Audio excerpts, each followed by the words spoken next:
Do our emotions define us, or do we represent them?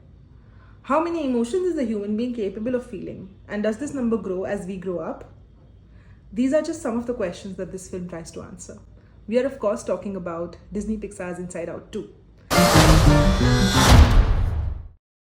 After 9 long years, Disney and Pixar have decided to bless us with the sequel, and I'm so glad that they did. I read somewhere that this film is especially gaining popularity amongst young adults because 9 years ago, when the first part came out, they were teenagers, much like Riley in this film. I am one of those 20 something adults who not only loved the film but cried and laughed like a little girl when it was over. This film starts with Riley, who is all grown up and at the brink of puberty, playing ice hockey, and the story is about her going to a hockey camp with her friends. We are quickly taken to the headquarters where we meet joy, sadness, disgust, anger, and fear. We all know them from the first part, all controlling the way Riley thinks and does in the game. We get a glimpse of who Riley is now, her personality islands, where the friendship island has become so big that it's obstructing the view to the family island now. The headquarters is not it this time. We get to go to a new place, the belief system, where all the good memories live and become beliefs that are roots to what we all know as the sense of self. Beliefs ranging from I love my friends to something like homework should be illegal. The emotions are proud of the person Riley has become. Joy maintains this sense of self by sending all the unwanted memories on one-way expressway of we're not going to think about this right now. Much like I do whenever I do something even remotely embarrassing. There is a scene here where Sadness wants to take a trip down to the belief system and is curious about it. She wants to accompany Joy but is hesitant because she thinks that she'll spoil everything. And Joy calms her down and says to Sadness, where I go, you go. I don't think children will understand the impact of this line, but when this line came up, I was like, oh my God, it just warmed my heart. Everything seems to be going as per usual when a disaster strikes, a disaster called puberty. A team of new emotions has entered the building, namely anxiety, envy, embarrassment.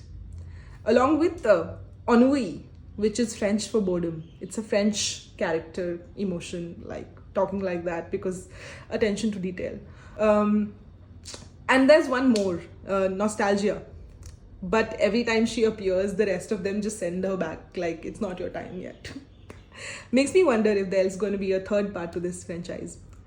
The new emotions take a trip down to the belief system and they want to change the very fabric of Riley's existence and personality. From here on, it is a battle of emotions. At one end, we have anxiety and with her team, and on the other, we have joy with her team, who have now been literally bottled up and banished from the headquarters. Anxiety and envy want Riley to be popular and cool and always top of her game.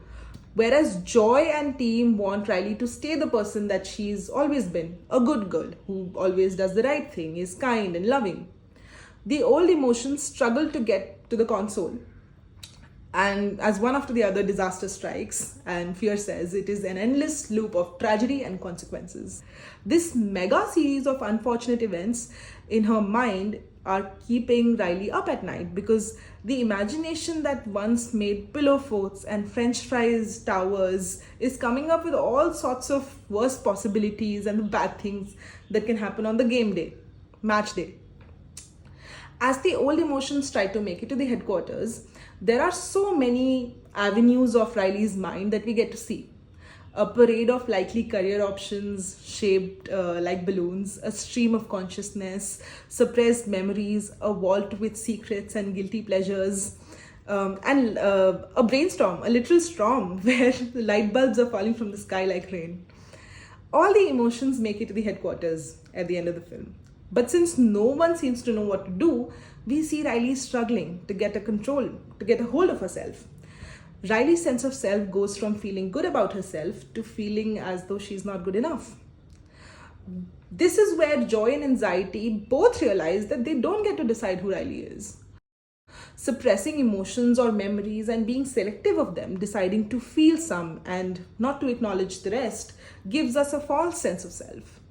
They both let all the memories, good and bad, create a new sense of self for Riley. A more authentic, more imperfect, real sense of self.